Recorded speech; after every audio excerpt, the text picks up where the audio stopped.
Hello friends, എല്ലാവർക്കും പുതിയൊരു വീഡിയോയിലേക്ക് സ്വാഗതം. അപ്പോൾ നമ്മൾ ഇന്ന് ഉണ്ടാക്കുന്നത് മധുരപ്രേമികൾക്ക് വേണ്ടിയിട്ടുള്ള നല്ലൊരു റെസിപ്പിയാണ് ഉണ്ടാക്കുന്നത്. അപ്പോൾ ഈ റെസിപ്പി എനിക്ക് പറഞ്ഞു തന്നത് എൻ്റെ ഫ്രണ്ടിൻ്റെ അമ്മയാണ്. ഇത് നമുക്ക് ചോറിൻ്റെ കൂടെ സൈഡ് കറി ആയിട്ടും കഴിക്കാം, പിന്നെ ബ്രെഡിൻ്റെ കൂടെയോ ചപ്പാത്തിയുടെ കൂടെയോ എല്ലാം നമുക്ക് കഴിക്കാവുന്നതാണ്. അപ്പോൾ ഈ മാമ്പഴക്കാലത്ത് ഉണ്ടാക്കാൻ പറ്റിയ നല്ലൊരു റെസിപ്പിയാണ്. അപ്പോൾ അതെങ്ങനെയാണ് ഉണ്ടാക്കുന്നത് നമുക്ക് നോക്കാം. അപ്പോൾ ഇതിന് വേണ്ടത് ചെറിയ മാങ്ങയാണ് വേണ്ടത്. ചന്ദനക്കാരൻ മാങ്ങ അല്ലെങ്കിൽ നാട്ടുമാങ്ങ, അങ്ങനത്തെ ചെറിയ തരം മാങ്ങയാണ് ഇതിന് നല്ലത്. അപ്പോൾ എൻ്റെ കയ്യിൽ 2 തരം മാങ്ങയാണ് ഞാനിവിടെ എടുത്തിട്ടുണ്ട്. അപ്പോൾ നമുക്ക് ഇതിൻ്റെ തൊലി കളഞ്ഞെടുക്കണം. അപ്പോൾ ആദ്യം തന്നെ നമുക്ക് തൊലി കളഞ്ഞ് വയ്ക്കാം. ഇത് നന്നായി പഴുത്ത മാങ്ങ ആയതുകൊണ്ട് തന്നെ നമുക്ക് തൊലി വേഗം കളഞ്ഞ് എടുക്കാൻ പറ്റും. അങ്ങനെ നമുക്ക് ഇതിൻ്റെ എല്ലാത്തിൻ്റെയും തൊലി കളഞ്ഞെടുക്കാം. ഇപ്പോൾ നമ്മളിതെല്ലാം തൊലി കളഞ്ഞ് എടുത്തിട്ടുണ്ട്. ഇനി നമുക്ക് വേണ്ടത് 3 ബെല്ലം ശർക്കരയാണ്. അപ്പോൾ ഞാനിതിവിടെ ഒരു പാത്രത്തിലിട്ടിട്ട് നമുക്കിത് ഉരുക്കിയെടുക്കണം. കുറച്ച് വെള്ളം കൂടിയും ചേർത്ത് ഉരുക്കിയെടുക്കാം. ഇനി ശർക്കര ഉരുകി വരുന്ന നേരം കൊണ്ട് നമുക്ക് ഒരു ഉരുളി വെച്ച് കൊടുക്കാം. അടിയിൽ പിടിക്കാൻ ചാൻസ് ഉള്ളത് കൊണ്ട് നമുക്ക് കട്ടിയുള്ള ഒരു പാത്രമാണ് വെച്ച് കൊടുക്കേണ്ടത്. ഇനി നമുക്ക് ഇതിലേക്ക് 1/2 ടീസ്പൂൺ മഞ്ഞൾപ്പൊടി ചേർത്ത് കൊടുക്കാം. ഒരു 3/4 ടീസ്പൂൺ മുളക് പൊടി ചേർത്ത് കൊടുക്കാം. പിന്നെ ഇതിലേക്ക് ആവശ്യത്തിനുള്ള ഉപ്പ് കൂടിയും നമുക്ക് ചേർത്ത് കൊടുത്തിട്ട് നന്നായി ഒന്ന് ഇളക്കി കൊടുക്കാം. ഇനി നമുക്ക് ഇത് വേവാൻ ആവശ്യമുള്ള കുറച്ച് വെള്ളം ചേർത്ത് കൊടുക്കാം. ഒരുപാട് വെള്ളം ചേർക്കേണ്ട ആവശ്യമില്ല. ഇനി നമുക്കിത് തിളപ്പിച്ചെടുക്കാം. ഇനി ഇത് തിളച്ച് വരുന്ന സമയം കൊണ്ട് നമുക്ക് ഇതിലേക്കുള്ള അരപ്പ് തയ്യാറാക്കിയെടുക്കാം. അപ്പോൾ ഇതിന് ഞാൻ 1 തേങ്ങ മുഴുവനായി എടുത്തിട്ടുണ്ട്. അപ്പോൾ ഈ തേങ്ങ നമുക്ക് മിക്സിയുടെ ജാറിലേക്ക് ഇട്ട് കൊടുക്കാം. ഇനി നമുക്ക് ഇത് അരച്ചെടുക്കണം. അപ്പോൾ ഇത് അരയാൻ ആവശ്യമുള്ള വെള്ളം മാത്രമേ ഒഴിക്കാവൂ. അധികം വെള്ളം ഒഴിക്കരുത്. വെള്ളം അധികം ഒഴിച്ചാൽ നമ്മൾ പിന്നെ അത് വറ്റിച്ചെടുക്കേണ്ട വരും.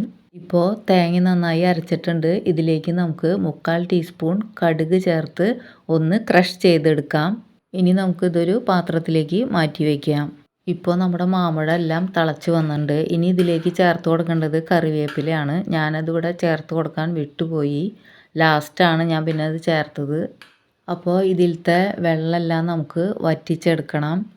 നന്നായി കുറുകി വരുന്നുണ്ട്. ഇനി ഇത് ഫുള്ളായിട്ട് നമുക്ക് വറ്റിച്ചെടുക്കണം. ഇപ്പോൾ ഇതിലെ വെള്ളമെല്ലാം വറ്റി തുടങ്ങിയിട്ടുണ്ട്. ഒന്നും കൂടി ഒന്ന് വറ്റി വരാനുണ്ട്. ഇപ്പോൾ ഇതിലെ വെള്ളമെല്ലാം നന്നായി വറ്റി കിട്ടിയിട്ടുണ്ട്.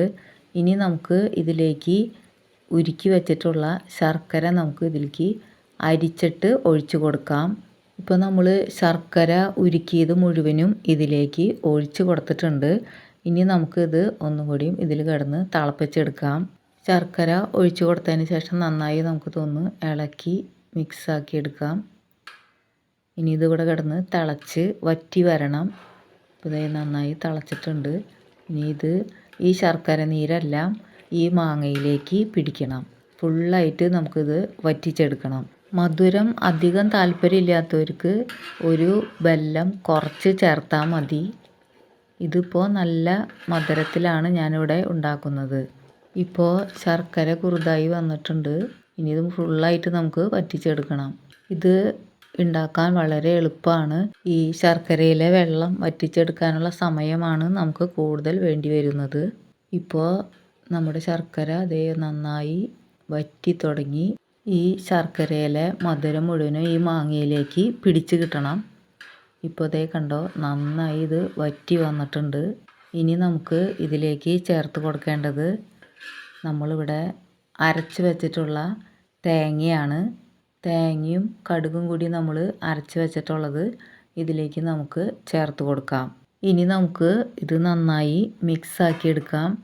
ഇപ്പോൾ ഞാനിത് നന്നായി ഇളക്കി മിക്സാക്കി എടുത്തിട്ടുണ്ട്. ഇത് ഇനി നമുക്ക് നന്നായി ഒന്ന് ചൂടാക്കി എടുക്കണം, ഒന്ന് തിളപ്പിച്ചെടുക്കണം. ഇതിൽ നന്നായി ഒന്ന് ഇളക്കിയെടുക്കാം. ഇനി ഇത് നന്നായി ചൂടായി വരട്ടെ. നമുക്ക് ഇനി ഒരു ചട്ടി അടുപ്പത്ത് വെച്ച് അതിലേക്ക് 2 ടീസ്പൂൺ നെയ്യ് ഒഴിച്ചു കൊടുക്കാം. നെയ്യ് ചൂടായി വരുമ്പോൾ നമുക്കതിലേക്ക് കുറച്ച് അണ്ടിപ്പരിപ്പ് ഇട്ട് കൊടുക്കാം. അണ്ടിപ്പരിപ്പ് കൂടുതലിടേണ്ടവർക്ക് കൂടുതലിടാം. അണ്ടിപ്പരിപ്പ് മൂത്ത് വരാറാവുമ്പോൾ നമുക്കതിലേക്ക് കുറച്ച് കിസ്മിസും കൂടിയും ചേർത്ത് കൊടുക്കാം. നമുക്ക് കൂടുതൽ ചേർക്കണമെങ്കിൽ കൂടുതൽ ചേർക്കാം. ഇനി ഇത് രണ്ടും നമുക്ക് വറുത്ത് മാറ്റി വയ്ക്കാം. ഇപ്പോൾ നമ്മുടെ അണ്ടിപ്പരിപ്പും മുന്തിരിയെല്ലാം നന്നായി വറുത്ത് കിട്ടിയിട്ടുണ്ട്. ഇപ്പോൾ നമ്മുടെ തേങ്ങ അരച്ച് ചേർത്തത് നന്നായി ഇവിടെ ചൂടായി വന്നിട്ടുണ്ട്. ഇനി ഇതിലേക്ക് നമുക്ക് നമ്മളിവിടെ വറുത്ത് വെച്ചിട്ടുള്ള അണ്ടിപ്പരിപ്പും മുന്തിരിയും നമുക്കിതിൽ ചേർത്ത് കൊടുക്കാം. നമുക്ക് ആ നെയ്യ് അടക്കം ഇതിൽ ചേർത്ത് കൊടുക്കാം. ഇനി നമുക്ക് ഇത് നന്നായി ഇളക്കിയെടുക്കാം. ഈ നെയ്യ് ചേർത്തപ്പോൾ നല്ലൊരു മണമാണ് കിട്ടണത്. അപ്പോൾ നമ്മളിതെല്ലാം നന്നായി മിക്സാക്കി എടുത്തിട്ടുണ്ട്. അപ്പോൾ ഇതിനെ മധുര പച്ചടി എന്ന് പറയും.